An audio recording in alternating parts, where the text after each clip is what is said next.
ஓம் காளி தேவியே போற்றி போற்றி. ஓம் மகா காளியே போற்றி போற்றி. ஓம் பத்ரகாளி தாயே போற்றி போற்றி. என் அன்பு குழந்தையே, இந்த மங்களகரமான தினத்தில் உனது பிரச்சனைகளை எல்லாம் போக்கி நீ கேட்ட வரங்களை எல்லாம் உனக்கு அள்ளி கொடுக்க வேண்டும் என்ற எண்ணத்தில் உன் தாய் உன்னை தேடி வந்திருக்கின்றேன். என்னை அலட்சியம் செய்து விடாமல் இதை உடனடியாக முழுமையாக கேட்டுவிடு என் தங்கமே, என் அன்பு குழந்தையே. சற்று உன் நிமிடங்களையும் நேரங்களையும் எனக்காக ஒதுக்குகின்றாயா? எனக்காக என்பதை விட உனக்காக என்பதுதான் சரியாக இருக்கும் பிள்ளையே. மிகப்பெரிய ஆபத்தில் இருந்து உன்னை நான் காப்பாற்ற வேண்டும். வெகு நாட்களாக உன் வயிற்றில் வலி வந்து கொண்டே இருக்கின்றது என்று நீ புலம்பிக் கொண்டே இருக்கின்றாய் அல்லவா? அந்த வலி என்ன என்று தெரியாமல் நீ குழம்பிக் கொண்டு இருக்கின்றாய் என்று எனக்கு தெரியும். அந்த வலி ஒரு சில நிமிடங்களில் உன்னால் தாங்கும் அளவிற்கு குறைவாக இருந்தாலும் பல நேரங்களில் அது தாங்க முடியாத வலியாகவே மாறிக்கொண்டு இருக்கின்றது என் பிள்ளையே. இந்த வலி உனக்கு எதனால் வருகின்றது, எப்படி வருகின்றது, ஏன் இப்படி வருகின்றது என்று நீயும் எதையோ செய்து பார்த்து விட்டாய். மருத்துவரிடம் கூட சென்று உன் உடலில் என்ன இருக்கின்றது என்று ஆராய்ச்சி செய்தாய்.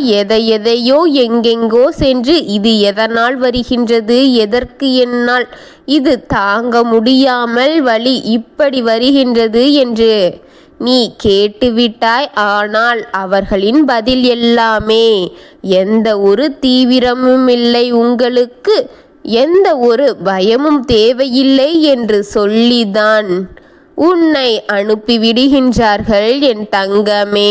ஆனால் இது என்ன என்பது மட்டும் இன்னும் வெளிச்சப்படவில்லை. உன்னால் தாங்க முடியாத வலியை அது கொடுப்பதும் நிறுத்துவதுபடி ஒன்றும் தெரியவில்லை என்று நீ யோசித்தே கொண்டிருக்கின்றாய் அல்லவா? அது என்ன வயிற்றில் வலி எனக்கு தந்து கொண்டே இருக்கின்றது என்று குழம்பிக் கொண்டு இருக்கும் என் குழந்தைக்காக, என் தங்க பிள்ளைக்காக அதை விளக்க வேண்டும் என்று உன் தாய் உன்னை தேடி வந்திருக்கின்றேன் என் பிள்ளையே. அமைதியாக பொறுமையாக கேள். நீ இவ்வளவு நாள் பட்ட வழிகளுக்கெல்லாம் காரணத்தோடு வந்திருக்கின்றேன். இதை கேள் என் தங்கமே, என் அன்பு பிள்ளையே. வரும் பாதிப்பில் இருந்து உன்னை காப்பாற்ற வேண்டும் என்பதற்காகத்தான் நான் வந்திருக்கின்றேன். உனக்கு செய்யப்பட்ட செய்வினை உன் உடம்பிற்குள் அனுப்பி வைக்கப்பட்டிருக்கின்றது என் தங்கமே. அதை ஒரு பொருளுக்குள் வைத்து உனக்கு உண்ண கொடுத்து அதை நீ உண்ணும்போது அது உன் வயிற்றுக்குள்ளே சென்று அங்கேயே அது தங்கிவிட்டது என் தங்கமே. அந்த செய்வினை இப்பொழுது எங்கு இருக்கின்றது என்று புரிகிறதா? அதை ஒரு பொருளின் மூலமாக உன் வயிற்றுக்குள் தங்கப்பட வைத்து விட்டார்கள் என் தங்கமே. அது சில காலங்களாக உன்னுடைய வயிற்றுக்குள் தான் இருக்கின்றது. இப்பொழுது அது கரைய ஆரம்பித்து கொண்டு இருக்கின்றது. அது கரைந்து கொண்டிருப்பதால் தான் உனக்கு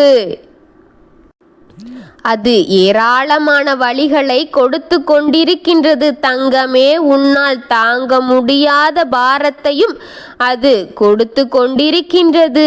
வயிற்றில் இருக்கும் அந்த செய்வினைதான் உன் நிம்மதியை கெடுக்கின்றது. உன்னால் சாப்பிட முடியாமல் பசி கூட எடுக்காதது போன்று உனக்கு செய்து கொண்டிருக்கின்றது பிள்ளையே. உன்னால் உண்ண முடியவில்லை, பசி என்ற ஒன்றே உனக்கு வருவதில்லை. இதுவே இதன் அறிகுறி உனக்கு தெரிகின்றதா? கரைந்து கொண்டிருக்கின்றது அந்த செய்வினை என் தங்கமே, அது கரைந்து விட்டு போகட்டும் என்று அலட்சியத்தோடு செல்லாதே. கரைந்து கொண்டிருக்கும் போது அந்த செய்வினையால் உன் உடம்பில் ஏற்படும் பாதிப்புகள், ஆபத்துகள் இருக்கின்றது. அது ஒரு அபாயமாகவே உனக்கு இருக்கும் என் பிள்ளையே. இந்த செய்வினை செய்யப்பட்டு இந்த பொருளும் கரைய கரைய உன் உடம்பில் இருக்கும் ஒவ்வொரு பகுதியும் சேதமடைந்து கொண்டேதான் போகும். பாதிப்புகள் அதிகமாக, உனக்கு வலிகள், வேதனைகள் அதிகமாகும். நீ எங்கு சென்று உனக்கு இது ஒன்றும் கிடையாது என்று தானே அனுப்பிவிட்டார்கள். ஆனால் இருக்கின்றது என் தங்கமே, அதுதான் செய்வினை. நான் உனக்காக கொண்டு வந்திருக்கின்றேன். இதை முழுமையாக கேள். ஆனால் உனக்குள் வீரியங்கள் அதிகமாக இருக்கும் என் தங்கமே. நான் சொல்லுவதை கேள் முழுமையாக. அது உனக்கு ஆபத்தை விளைவிக்கத்தான் என் தங்கமே. உனக்குள் இருக்கும் செய்வினையை முழுமையாக அழிக்க வேண்டும். அதை உடனடியாக துளைக்க வேண்டும்.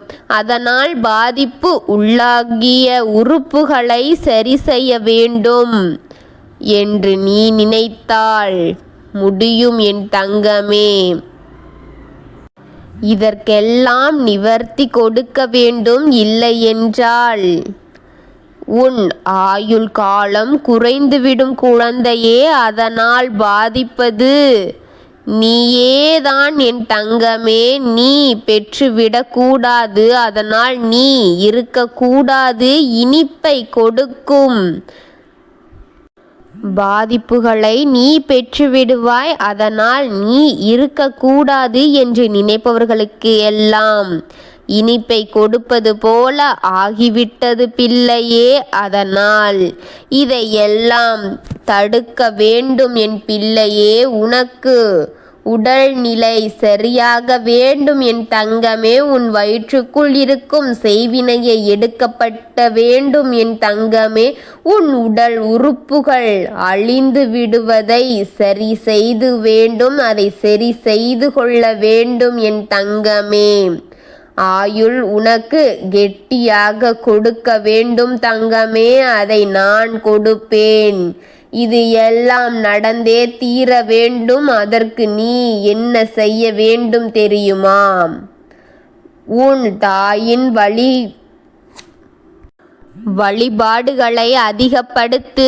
உன் குலதெய்வத்தின் வழிபாடுகளை உன் வீட்டிற்குள் இருக்கும் எதிர்மறை சக்திகளுக்கு தெரியுமாறு அதிகப்படுத்தி என் தங்கமே. அதையெல்லாம் அழிய வேண்டும்.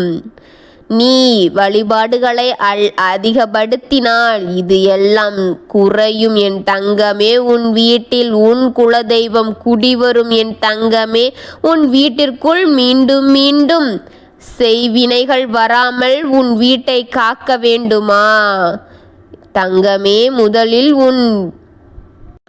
முதலில் உன் வயிற்றுக்குள் கரைந்து கொண்டிருக்கும் அந்த செய்வினையை முழுமையாக கரைக்க வேண்டும் பிள்ளையே. அதற்கு என்ன செய்ய வேண்டும் தெரியுமா?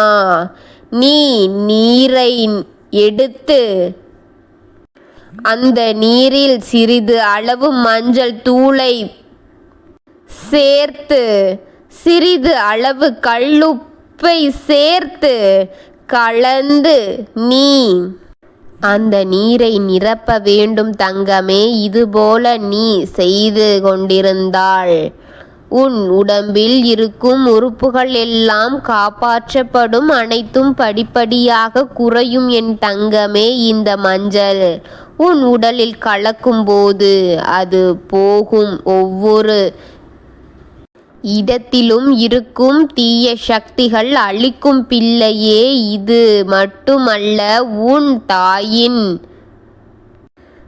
கோயிலில் கிடைக்கும் தீர்த்தத்தை வாங்கி உன் வீடு முழுவதும் தெளித்துவிடு. கர்மவினை மற்றும் செய்வினைகள் ஓட ஓட விரட்ட முடியும் என் தங்கமே. இது இரண்டையும் செய் என் தங்கமே. இதை உன் தாய் உனக்கு சொல்லி இருக்கின்றேன், முழுவதுமாக தெளித்துவிடு. உன் வீடின் இடுக்கு எல்லா புறமும் தெளித்துவிடு, நாலா புறமும் தெளித்துவிடு. என் பிள்ளையே, நீ அழிய வேண்டும் என்று முடிவெடுத்து காத்திருக்கும் அவர்களுக்கு முன் நான் முடிவோடு காத்திருக்கின்றேன். அதற்கு நீ சம்மதம் சொல்ல வேண்டும் தங்கமே.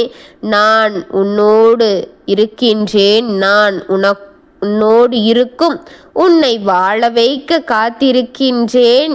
உன்னை நல்ல வழியில் நல்ல முறையில் வாழ வைப்பேன் தங்கமே. நான் இருக்கின்றேன் அன்பு பிள்ளையே. நாட்கள் கடந்து செல்ல செல்ல பயம் வரக்கூடாது. நான் இருக்கின்றேன், தைரியமாக இரு என் தங்கமே. உன் சந்தோஷமாக உற்சாகமாக பார்த்து கொள்கின்றேன், உன்னோடு இருக்கின்றேன். நான் சொன்ன இது இரண்டையும் முதலில் செய், அனைத்தும் நல்லபடியாக நடக்கும். உனக்கு மங்களம் உண்டாக்க உன் தாய் நான் செய்கின்றேன். என்ன சொன்னேன் என்று இன்னும் ஒரு முறை ஞாபகப்படுத்துகின்றேன். இதை செய்துவிடு. ஒரு நீரை எடுத்து அதில் மஞ்சளும் கல்லுப்பும் சேர்த்து கலந்து அருந்திவா. அது உன் உடலில் இருக்கும் செய்வினையை எடுக்கட்டும்.